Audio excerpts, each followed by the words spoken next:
In this video, I'm going to show you how to add a driver and talk a little bit about driver ID. Driver names are associated against vehicle journeys either by assigning and using driver ID fobs or similar, or by manually assigning a driver directly to a vehicle.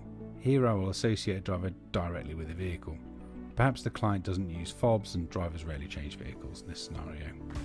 So I select the action button against the vehicle, then select assign driver. Here we see there are no drivers in this customer account, so we have to go and add some. We do that in the right menu by selecting admin, then manage drivers. This part looks a little bit different because it remains in our legacy Adobe Flex system, but it will be updated in 2020. Select add driver and begin completing the create new driver modal panel. If the driver has a Dallas key, this is where we would assign it. Just by way of some further explanation, this is a Dallas key. There are some varieties, but by and large they work the same way and are very common across many tracking devices supported on the platform.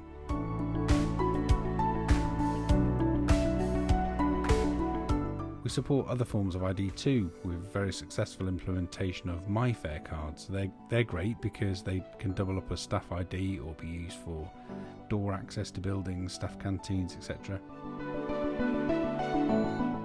For European clients, if CAN bus is fitted, we can use the driver's driver card as used in the digital tachograph.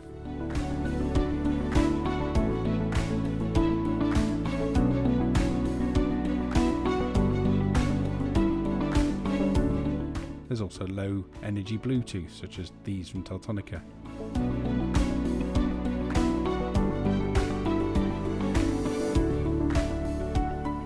But back to the system. If you have access to more than one account, i.e. you're a WLS customer, you can choose which account the driver is added to.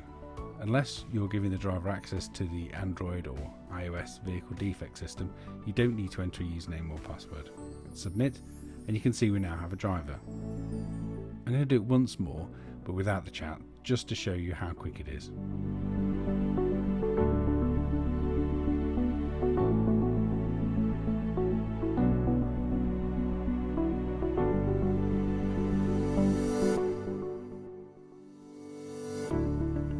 Now I can close this screen down using the X in the top right hand corner.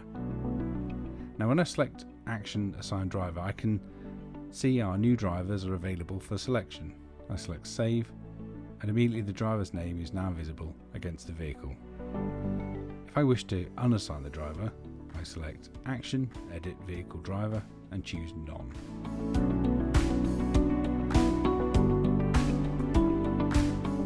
That's it. Any questions or comments? Please let me know.